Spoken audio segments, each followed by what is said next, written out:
Kisah hijrah Rasulullah sallallahu alaihi wasallam.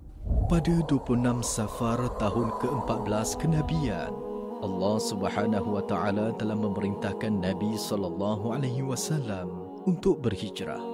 Aku telah bermimpi bahawa sesungguhnya aku berhijrah dari kota Mekah menuju ke suatu tempat yang ada pohon kurma padanya.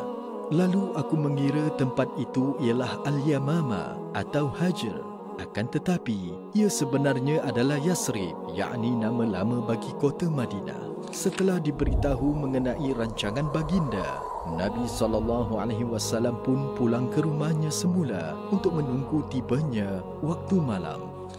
Dalam masa yang sama, penjenayah-penjenayah besar Quraisy mula melakukan persiapan untuk membunuh Rasulullah SAW sebagaimana yang mereka bincangkan di Darul Nadwa pagi tersebut. 11 orang pemuda Quraisy yang dipilih untuk membunuh baginda telah berpakan untuk bertemu selepas matahari terbenam.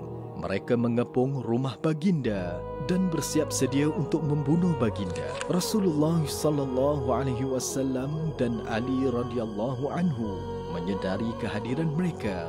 Lalu segera baginda menyerahkan selubung yang biasa digunakannya kepada Ali radhiyallahu anhu.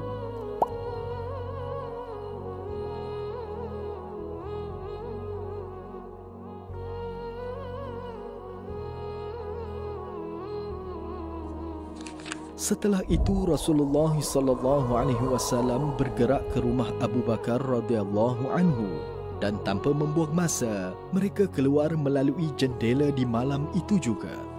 Baginda mengambil jalan sejauh 5 km hingga tiba ke bukit yang dikenali sebagai Jabal Sur. Rasulullah SAW meyakini orang Quraisy akan berusaha sedaya upaya untuk memburunya. Jadi baginda mengambil jalan yang mencanggahi jalan ke utara. Setelah mereka tiba di Gua Sur, Abu Bakar radhiyallahu anhu terlebih dahulu memastikan keadaan di gua itu selamat dan barulah membenarkan baginda masuk ke dalam gua. Abu Bakar radhiyallahu anhu meletakkan kepala baginda ke ribanya hingga baginda lena. Pada masa itu, kalajengking menyengat kakinya yang terhulur ke dalam lubang. Namun sedikit pun beliau tidak bergerak supaya Rasulullah tidak tersedar. Tetapi air matanya terjatuh ke muka Rasulullah. Rasulullah kemudiannya menawarkan bekas sengatan tadi dengan ludahan baginda.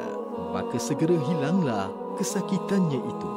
Rasulullah SAW dan Abu Bakar radhiyallahu anhu bersembunyi di Gua Sur selama 3 hari, iaitu malam Jumaat, Sabtu dan Ahad. Insan yang membantu selama Nabi berada di gua. Orang Quraisy berang kerana tidak dapat mengesan baginda. Lalu mereka menawarkan kepada sesiapa yang dapat menangkap mereka berdua, hidup atau mati, dengan hadiah yang lumayan. Selepas 3 hari di Gua Sur, Abdullah bin Uraikid Al-Laiti, seorang penunjuk jalan yang mahir, tiba dan membawa bersamanya kenderaan untuk mereka berdua. Pada 8 Rabiul Awal, Nabi Muhammad SAW dan Abu Bakar radhiyallahu anhu telah tiba di Quba. Kemudian pada 12 Rabiul Awal, Nabi Muhammad SAW selamat tiba di Yasrib, yakni Madinah. Baginda telah disambut dengan meriah dan penuh kegembiraan oleh penduduk Yasrib.